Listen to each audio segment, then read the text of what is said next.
second card is up. Remember, this is the first of 2 motos, just a 1-hour break between the motos in each class. We'll have the 250s right now. We'll follow it up with the 450 class. We're going to race for 30 minutes and 2 laps here in this first 250 moto.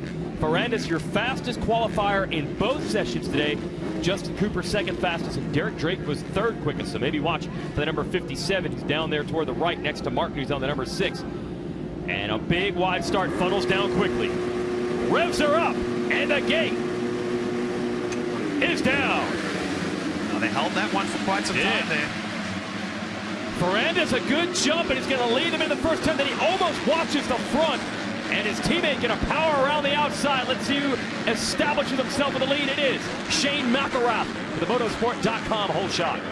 Well, Ferendis said he's been putting so much effort in his starts, and you can see how it paid off there. Look at Hampshire through that first section, just powered past the points leader, Ferendis, to put himself in second. Yeah, the Florida native feeling it here in a track that he won a few years ago when the MXGP circuit visited this facility. He wants to go for the lead on McElrath. Woo! See the back end get loose at the exit there.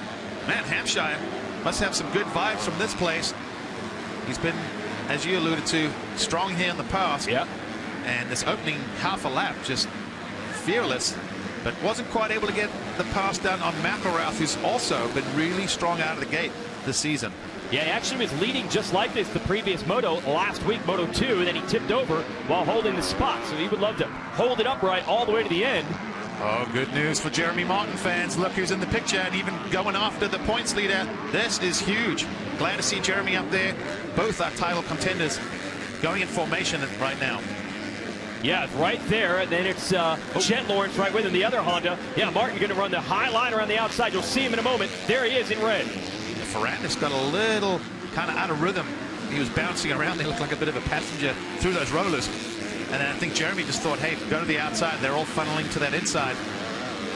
This is great opening lap action right now.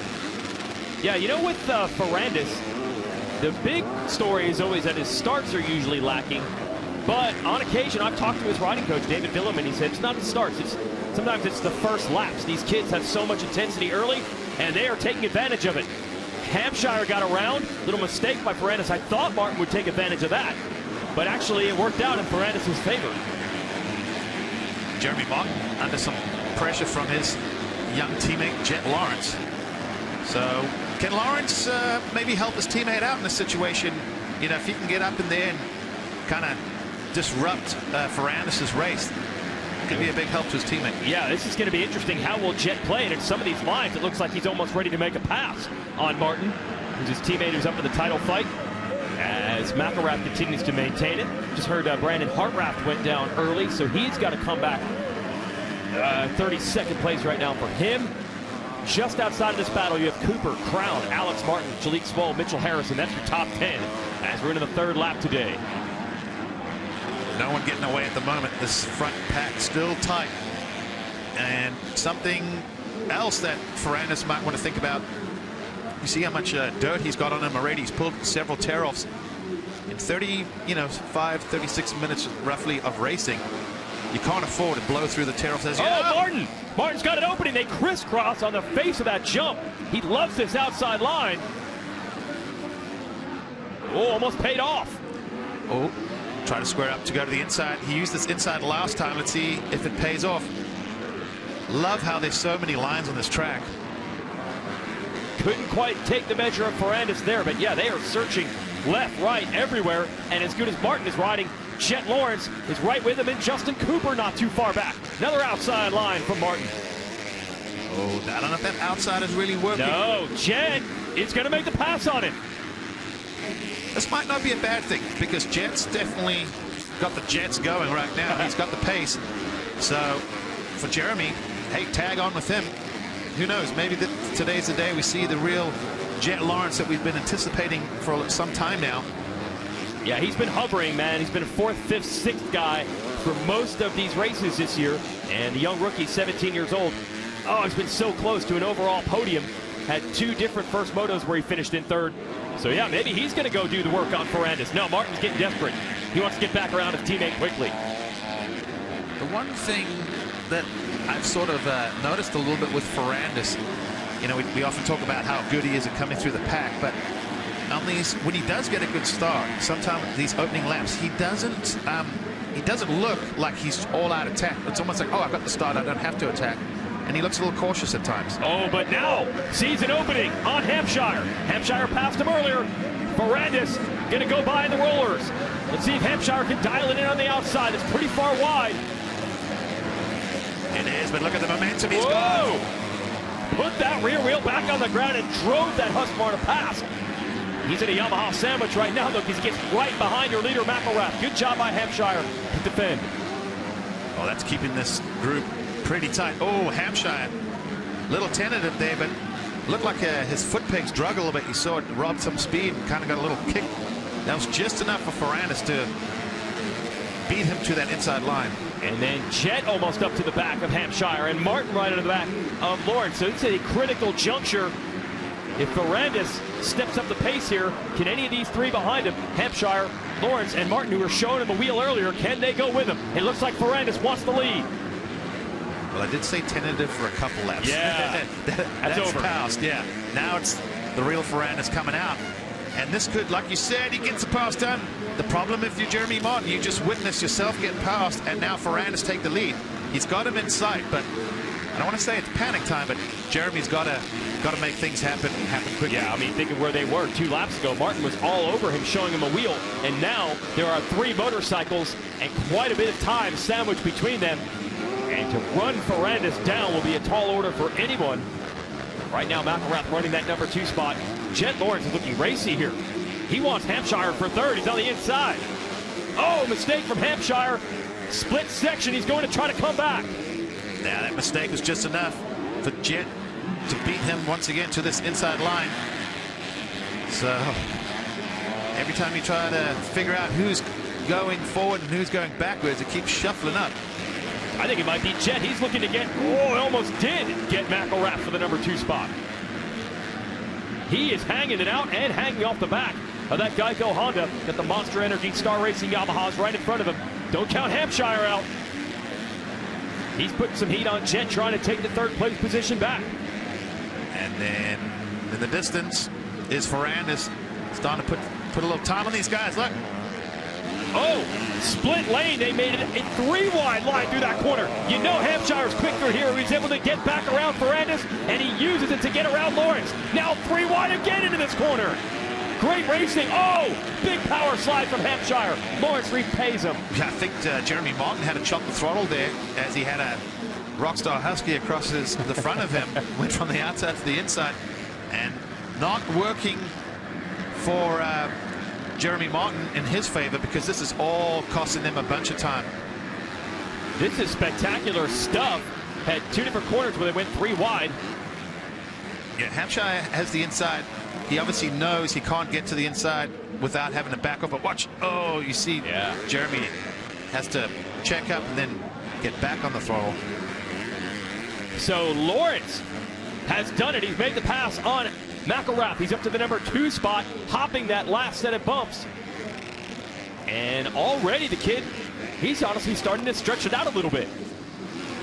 Well, he could be, as I said earlier, he could be an ally for Jeremy if he can go and run down Ferendis, which obviously would be a huge accomplishment. Oh, now Jeremy's going to have to deal with another star Yamaha with Cooper right behind him. Not what he wanted to see. He wants to be catching these guys, not getting caught. But that's the way it's turning out right now. Hampshire, who has been very aggressive in this moto, trying to take 2nd away from McElrath. Cooper right there with Martin. Too much action to follow here. Hampshire wants to get around McElrath. I think he's got a little more speed than McElrath. But McElrath has proven he won't roll over, and he's not the easiest of guys to pass as well. And they hook back onto the start stretch. Big, wide, left-hand sweeper. Just keeps going and going and going through here. Couple of rollers. Okay, so Martin, he's got to gather this back up.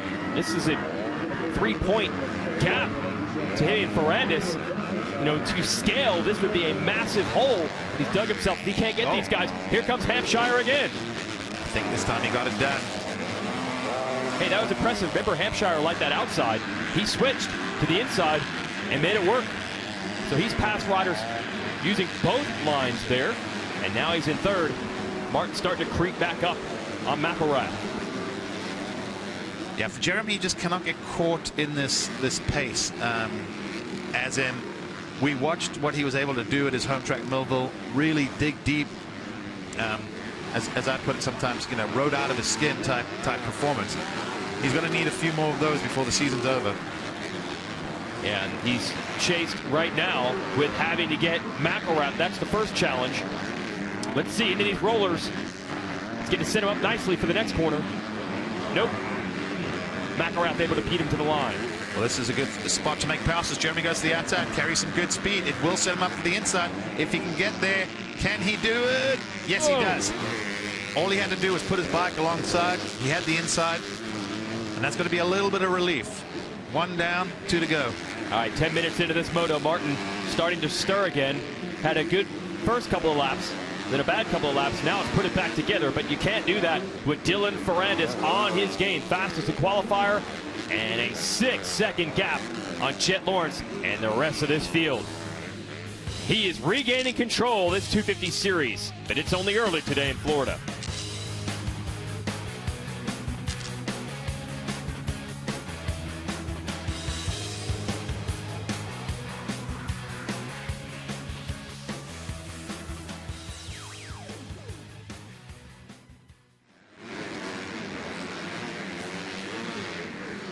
So Dylan Ferendis continues to lead this one. Great racing behind him. You've got Lawrence, Hampshire, Martin, McElrath stretched out for the moment, but you've got to figure that number 6 of Martin isn't going to stop here. He's got to try to track that 24 down, at least get up on the podium. Yeah, for Jeremy, anything less than a second place in this moto is going to feel like a bit of a loss.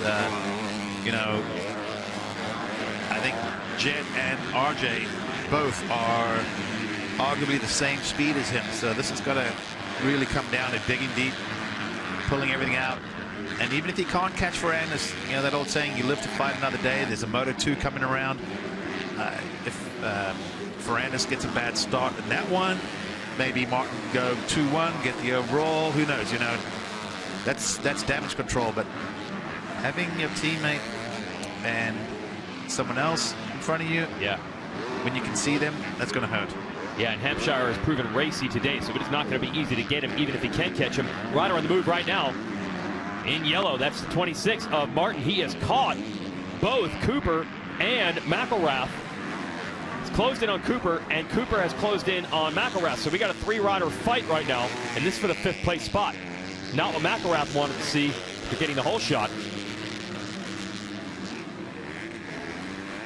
Good stuff. Martin and Cooper still duking it out.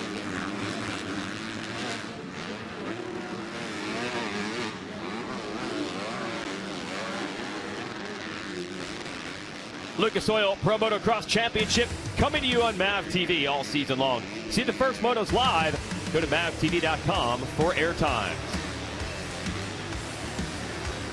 Good racing in this 250 class. We got a 3-rider fight right now, 5th, 6th, 7th. The rider to watch is the 26 of Alex Martin. He has caught Justin Cooper, and the 12 of Shane McElrath. Although, as quickly as I say that, the next couple of corners work out better for the other two. They stretched it back out on Alex. Kind of side by side with the 32 of Cooper a moment ago. Now it's going back to work. And then behind them, you've got Hunter Lawrence, Jalik Swollen 9th, Cameron Mcadoo now 10th. Nice inside line here from Cooper. I think it's going to work on McElrath. Yeah, it's amazing how stable he and his bike look through there. Justin Cooper, see, you got the rollers through the corner, so it really upsets the bike at times. But yeah, he just looked like the bike was really well planted there, able to stay on the gas as well as making the inside, made the pass happen. Will, what are you hearing on the 32 of Justin Cooper?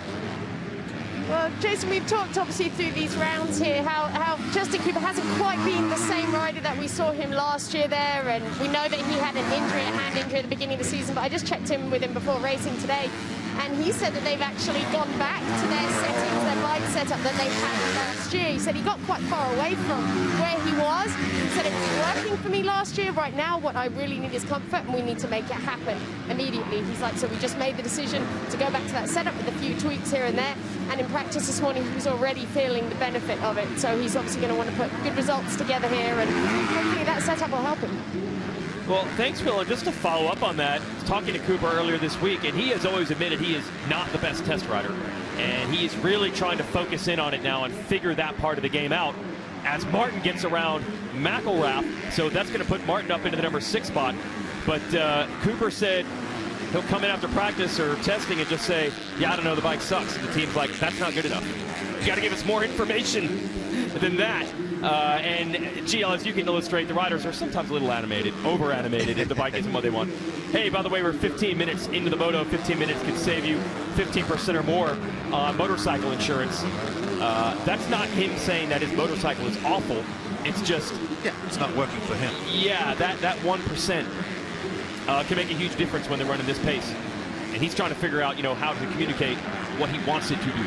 I think it's one of those things that growing up, it's like, yeah, you're going to go pro, get a factory ride, da-da-da. But no one really talks about how you have to plan for this. Because if you can't set your bike up, you can have the greatest machine in the pits. But if it's not working for you, you're going to struggle. It doesn't matter what brand or who it is. So for riders, it is very important to be able to communicate with your team. Like you said, don't just say it's terrible. Where, how, you don't have to tell them, change the shim stack in the fork. They don't need that, they know that. You just got to tell them it's bottoming here, it's kicking there, it's doing this, doing that. The more you can tell them, usually the more they can go and identify what's happening. Man, it has not been good here for McElrath, who had the whole shot. Now he's under fire from Hunter Lawrence, who's trying to take 7th. And that whole shot from McElrath, we can show it to you here in a moment. Got that motorsport.com award for him. But going backwards from there. But here's how he got it. It actually looked like it would be Ferendis on the 14. He led them into the first turn. Yeah, Ferendis had the whole shot. And then just, you see, yeah, like you said, the front tucks a little bit and maybe just a little tentative, and it allowed McElrath to go the long way around. And there's the whole shot stripe, and that's a clear whole shot for the number 12. But now he is just trying to cling to the 7th place position as Cooper is moving forward. He is in 4th. Try to check some of the gaps here. It's pretty sizable between he and Jeremy Martin. And then Jeremy is 2 seconds in back of Hampshire. And then there's 5 seconds in Hampshire, in 2nd place, Jet Lawrence. And here's Jet Lawrence's brother, Hunter. Oh, he tried to make it happen there at McElrath. McElrath just got to figure those rollers out. I mean, it's borderline terrible through there. Everyone's just been able to go around him. Yeah, Hunter came from a long way back and still almost made the pass. So Hunter goes back to work, finally getting to see, as Hunter Lawrence said, the real Hunter Lawrence. The last race or so, shoulder popped out of the socket at round 2 at Loretta's. He thought season was going to be over, able to avoid surgery. And he said now he's pain-free, just working on the strength. And as we often see in this sport, when the health comes around and the confidence gets better, suddenly the starts improve. This wasn't a great one, but it wasn't as bad as what we saw earlier in the season. So Hunter making some gains the last couple of weeks. Let's see if this outside is working. Early in practice, when it was a little heavy, we saw a lot of the riders railing the berm to carry that speed all the way down the start straight. As Hunter looks to go to the inside, not quite close enough at this point. This is another section here where if you can get the power to the ground, you can make a pass. Well, here comes Lawrence. Will he have a chance to get to the inside? It's not going to work at trying. Yeah, a couple times he's shown McElrath a wheel. They're going to get around a lap rider here, and Hunter goes back to work, pulls a fresh tear off. Now going to run the outside line, the 20-year-old out of Australia. Oh, he was right at the top of the berm. You watched it breaking away there. It came out with a wheelie. But I hate to say it, but if he gets close enough, he can probably get McElrath through those rollers. And Hunter goes back to work. That section looms. Another way up high in the berm moment for McElrath. Yeah, for McElrath, I'm sure he's going to go watch this back and be disappointed to go from first. Potentially looks like he's going to go to 80th, 82nd. So this is We go a little bit further back. This is Joe Shimoda and Cameron Mcadoo. This is the next battle. That's 9th and 10th. So shout out to these guys. Oh, Mcadoo, hold on to that thing. And Shimoda just able to walk the tightrope and sneak through, make the pass. Oh, Mcadoo almost went down about Mcadoo almost went down about 3 times. Yeah, we've seen that in the past. Was it Derek Drake last year that was leading? Yeah, it was checked out. And then he swapped out through there. So Ferendis said after qualifying practice, for those of you who weren't able to catch it, he said, this track is tough. It's almost, I think he was trying to say it's almost like deceiving how tough it can be, because it's not the sandiest of tracks. It's not got these gnarly big hills. I mean, there's one that's man-made. It's just the bike's moving. There's different surfaces. You can see when it gets a little bit wet how much of this dirt sticks to the bike and the rider. So vision's also a potential issue. And an update up front. Martin not closing on Hampshire. They're matching each other stride for stride. Former series leader needs to get to the podium.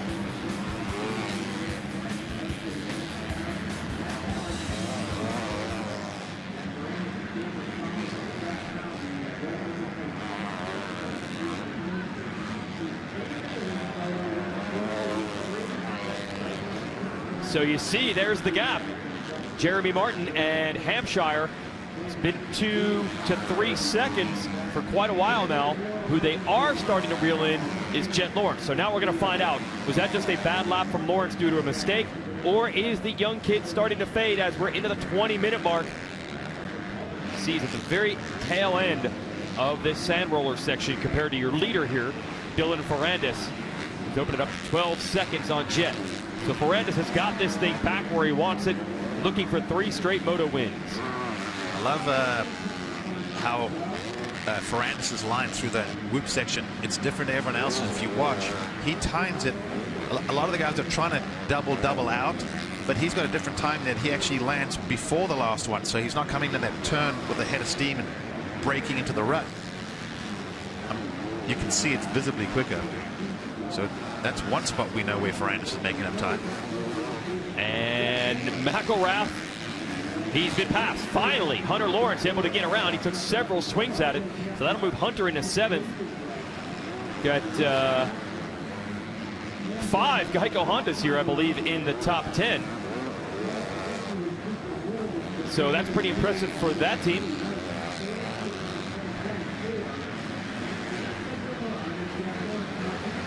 And back to Ferendis. Wow, that was pretty.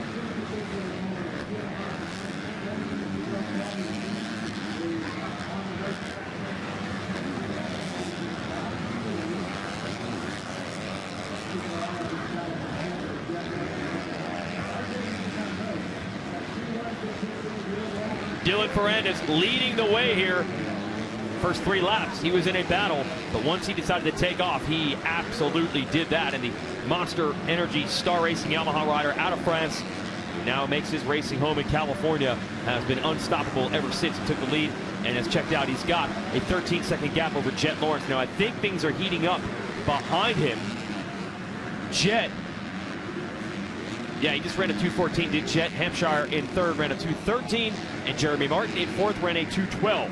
So that's tightening up the battle for 2nd, 3rd, 4th. We'll show you that in a minute as Ferendis has opened it up to almost 15 seconds. Oh, he's off the track. Rejoin quickly without gaining an advantage, so no big deal there, just a little mistake. But Ferendis, with that kind of lead, no need to panic. In fact, he may start wanting to think about toning it down a little bit and save some energy. Well, here's how you do that. That'll save you some energy. That is true. I'm sure if you do it repeatedly, they'll have something to say about it. Okay. No, he's been running. See, he goes. That's been his line. You see the front tucked a little bit, and then he gets just a little off balance because he's been like really using the very edge of the track there. So one of the areas that he's made time up the whole race actually cost him a little bit that time. Yeah, but it did save some energy. And yes, Ferendis, as Bill mentioned earlier in the show, after qualifying, said this is going to be demanding. So if he can save some energy in the last couple of minutes, that can help him in Moto 2. Let's go back to this 2nd, 3rd, 4th battle. Can Jet Lawrence hang on? He went through all these riders to get to the number 2 spot, but he's Gotta have a straight for 30+2, and he now knows Hampshire's coming. And Jeremy Martin, yeah, there he is, not too far back either. Yeah, that's never usually a great sign when a rider's looking back. I just wonder if maybe Jet's starting to feel this humidity a little bit. If you're not used to it, it'll hurt you a little bit. I mean, I know Ferendis is in great shape, but he lives in California, doesn't hang out in humidity. He's admitted it's tough. Yeah, now Jet does ride and train in Florida. They actually ride the Lawrence brothers at what used to be Chad Reed's track. Now owned by a family out of England who does some MXGP racing but uses the track also. So he rides in the humidity all the time. But as we learned with this race last year, you can't just look at the address on paper and assume they're going to be fine. This race was tough on a lot of these guys. So we're going to find out who's strong down the stretch now. Getting around Jared Stanky there. And I wonder, it almost looks to me like Lawrence found out he was being caught. And since then has been able to respond. And still waiting on Martin to try to put in a charge here late. Will not want fourth in this moto, but Hampshire is no slouch to get around. Then Justin Cooper all by himself. All year we've been asking the riders who would be on their Mount Rushmore motocross, their 4 greatest riders in their opinion. Let's get Justin Cooper's thoughts on that.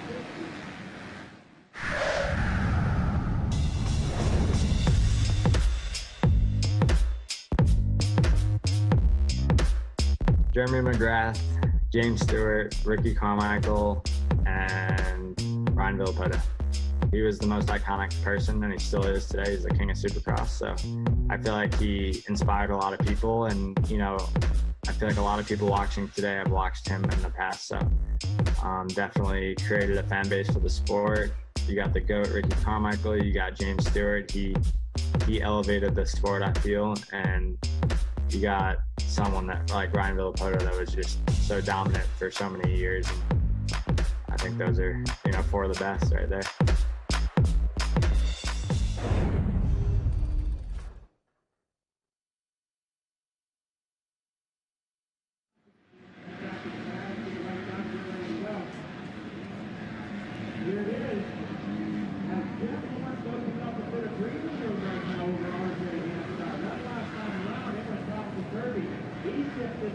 And we get back to this racing.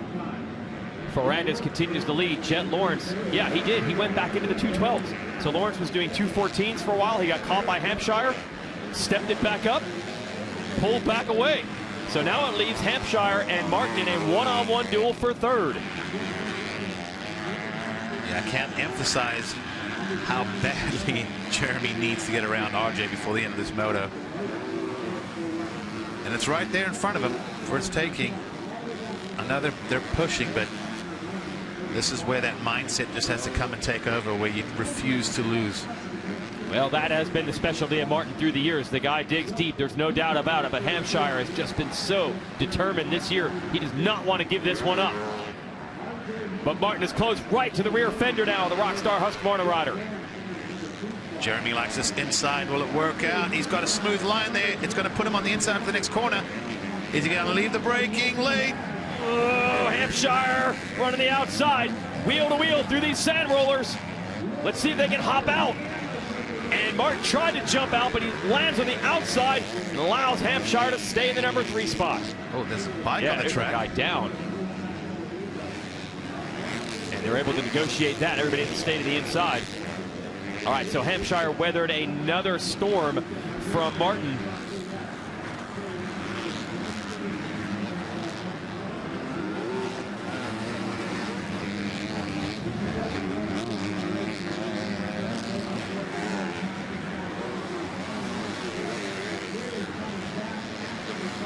We are back, Lucas Oil Pro Motocross, the Geico WW Ranch National in Florida. This is your battle for third. Best one on the racetrack right now, the 24, RJ Hampshire. The 6 of Jeremy Martin. Now, Hampshire has been so strong this year, so tough.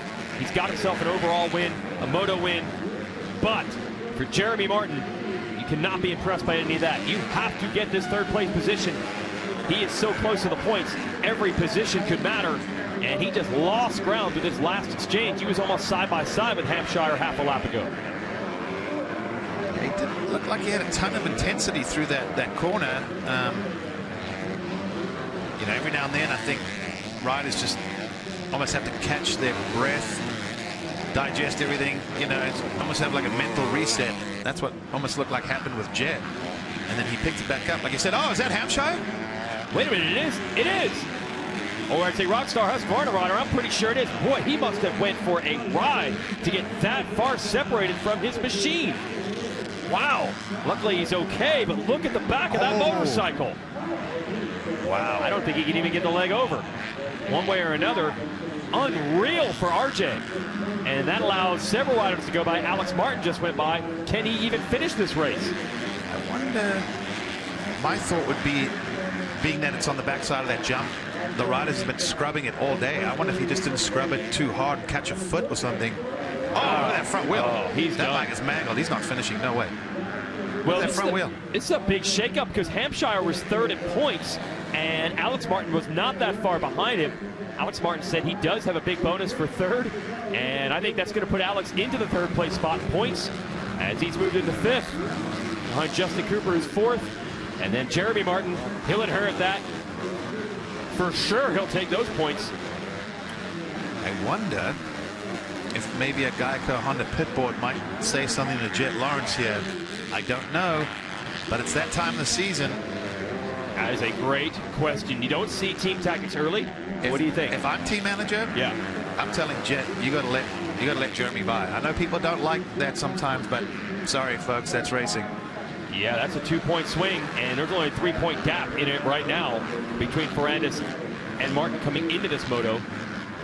That would be the difference between Martin being down 7 after this moto and being down 5. Jeremy would have no problem giving him his second place bonus to Jet and switching the payroll, but it's the points that are needed.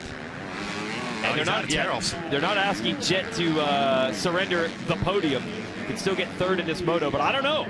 We'll see how they play this, because I don't think Martin's going to get him on time. He is 5 seconds back, and we have 2 laps to go.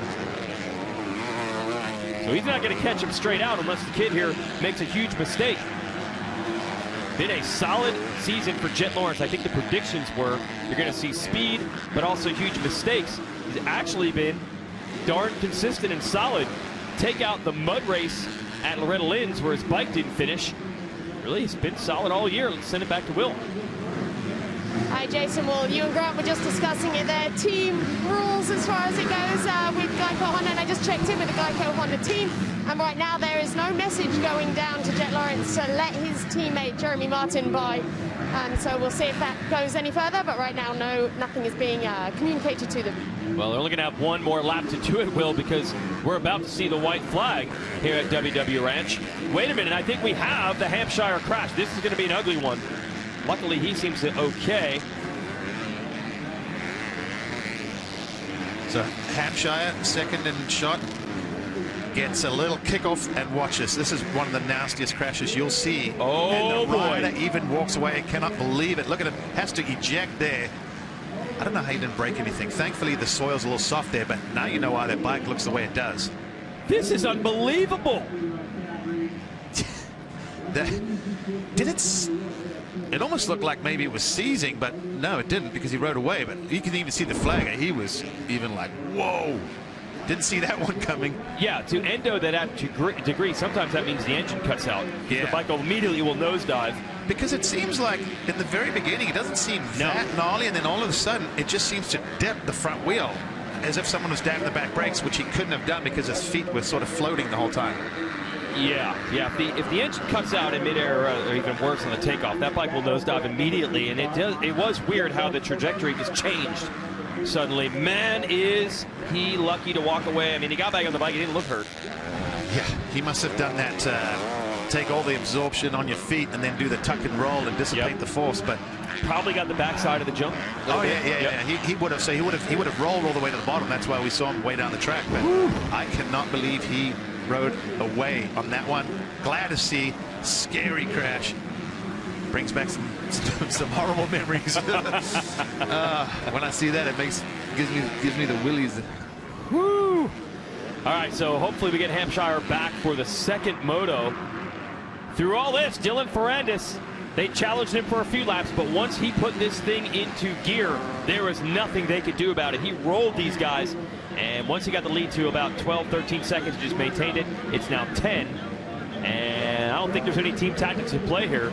Lawrence is now 11 seconds up on Martin, so Jet riding his own race, and it's going to be a career best second in a moto for the 17-year-old out of Australia.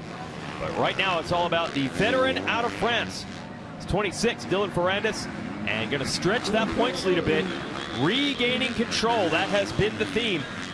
A couple of motos and weekends not going his way, especially the doubleheader at Redbud. That was tough on him.